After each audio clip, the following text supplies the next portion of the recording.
Vous êtes-vous déjà demandé ce qui se passe dans la tête, entre guillemets, de votre thermostat? Ou de l'éclairage du couloir qui s'allume tout seul. Exactement. Comment il sait que vous êtes là à la seconde près? Aujourd'hui, on va vraiment passer ces objets du quotidien aux rayons X. On va pister le chemin de l'information. C'est ça, de sa naissance jusqu'à l'action finale qu'elle déclenche. Et pour faire ça, on va suivre un schéma, un modèle qu'on appelle la chaîne d'information. C'est un peu la colonne vertébrale de presque tous les systèmes automatisés. Converge vers la même logique en 3 étapes. Acquérir, traiter, communiquer. Et toujours dans cet ordre. D'accord. Alors, commençons par le début. Acquérir. Comment un objet sent ce qui se passe autour de lui? Via des capteurs, j'imagine? C'est le point de départ, oui. Le capteur, c'est la porte d'entrée. Il va mesurer ce qu'on appelle une grandeur physique. Mais ce qui est intéressant, c'est qu'il y a 2 grandes familles d'informations. Ah oui. D'abord, l'information qu'on dit logique ou binaire. C'est du tout ou rien, quoi. Vrai ou faux? 1 ou 0? Voilà. L'exemple typique, c'est le détecteur de présence. Oui, il y a quelqu'un ou non, personne. C'est simple. Attends, ça c'est pour un détecteur, c'est simple. Mais mon thermostat, il ne dit pas juste chaud ou froid. Comment il gère toutes les nuances? Ça ne peut pas être juste 0 ou 1, si? Excellente question. Ça nous amène directement au 2e type, l'information analogique. D'accord. Elle peut prendre une infinité de valeurs.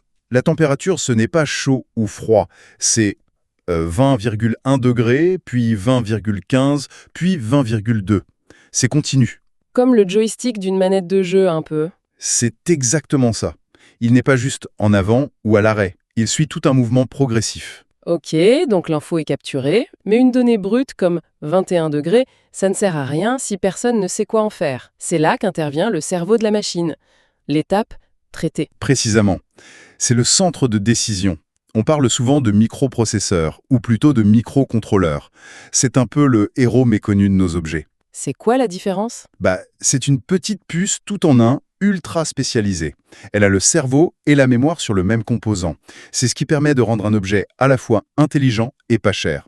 C'est lui qui exécute le programme et qui prend la décision. Par exemple? Par exemple, Ok, la température mesurée est de 18 degrés, la consigne est de 20, donc l'ordre c'est chauffer. mais attends, ça me paraît presque trop simple.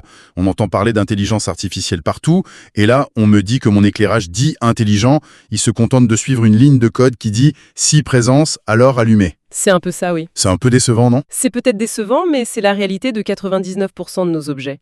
Et ce qui est drôle, c'est que la plupart des bugs qu'on rencontre, ce ne sont pas des pannes hyper complexes. C'est juste une rupture dans cette chaîne toute simple. Un capteur sale, par exemple? Un capteur sale qui n'acquiert plus bien d'infos ou une instruction mal calibrée dans le programme. Voilà. Bon, alors on arrive à la dernière étape. Communiquer. La décision est prise, il faut passer à l'action. Oui, et là, la communication, elle se fait dans 2 directions. D'abord vers l'utilisateur. Une petite lumière qui s'allume, un bip. Un écran qui affiche la température. Et surtout, la 2e direction qui est fondamentale. La communication envoie un ordre à ce que nos sources appellent la chaîne d'énergie. La chaîne d'énergie. Si la chaîne d'info est le système nerveux, la chaîne d'énergie, c'est le muscle. C'est elle qui va physiquement allumer l'ampoule, faire tourner le moteur. Ah, ça me fait penser aux portes automatiques des supermarchés qui se referment sur vous. C'est un échec à quelle étape, ça? Le capteur qui ne vous voit plus ou le programme qui est trop rapide? C'est exactement ce genre de micro-analyse que ce modèle permet. Là, c'est sans doute un mauvais paramétrage dans l'étape traitée. La temporisation est trop courte. La chaîne fonctionne, mais la décision est mauvaise. Donc si on résume, ce trio acquérir, traiter, communiquer.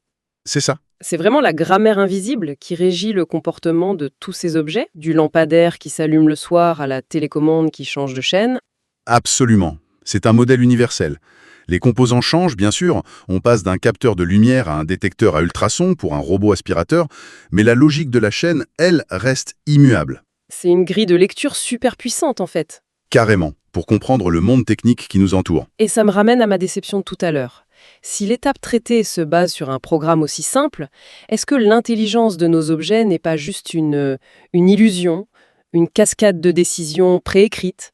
C'est une excellente question. Et ça laisse une question en suspens pour la suite.